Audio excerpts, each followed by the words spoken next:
The High Court of Kenya sent shockwaves through the nation on February 7, 2025. In a stunning decision, it declared Azimio la Umoja the majority party in the National Assembly.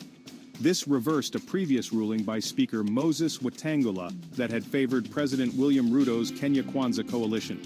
The three-judge bench cited constitutional violations in Wetangula's handling of the matter. The ruling has thrown Kenyan politics into turmoil, with potential ramifications for years to come. The court's decision represents a major victory for Raila Odinga's Azimio coalition. It gives them a crucial advantage in the National Assembly, the body responsible for passing laws and approving government spending. This ruling also casts a long shadow over President Ruto's administration.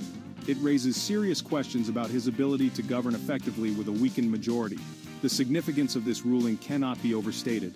It has emboldened the opposition and fueled speculation about the legitimacy of the 2022 presidential election. Some observers believe it could lead to a power shift or even a constitutional crisis. Only time will tell what the ultimate impact of this landmark decision will be. But one thing is certain: Kenyan politics will never be the same. Siaya Governor James Orengo, a prominent figure in the Azimio coalition, wasted no time in seizing on the court victory. He dropped a political bombshell, claiming the ruling proved Raila Odinga, not William Ruto, had actually won the 2022 presidential election. Orengo argued that the court's decision exposed a fundamental flaw in the election results. How could Azimio hold a majority in the National Assembly, he asked, if they had truly lost the presidency? Orengo's explosive claim sent shockwaves through the country. It reignited debate about the legitimacy of Ruto's victory and raised the specter of electoral fraud. The governor pointed to the fact that Azimio also held a majority in the Senate and had secured more gubernatorial seats than Kenya Kwanza. This, he insisted, was incompatible with a presidential election loss. Was this simply political grandstanding, or did Orengo have a point? The Independent Electoral and Boundaries Commission, responsible for conducting the elections, had declared Ruto the winner by a narrow margin. However, the opposition had always disputed the results, alleging irregularities. Orengo's statement breathed new life into these allegations and cast a dark cloud over Ruto's presidency. Emboldened by the court ruling and Orengo's fiery rhetoric, Azimio leaders announced their next steps. They would immediately move to reclaim their rightful seats in the National Assembly, asserting their hard-won majority. They also vowed to reject any attempts by Ruto's Kenya Kwanza coalition to negotiate power-sharing arrangements. The message was clear: Azimio was in no mood for compromise.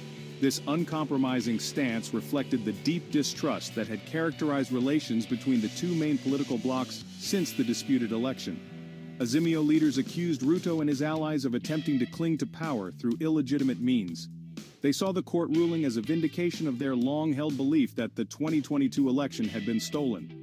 The call to reclaim their seats in the National Assembly set the stage for a potential showdown with Kenya Kwanza. How would Ruto react to this direct challenge to his authority?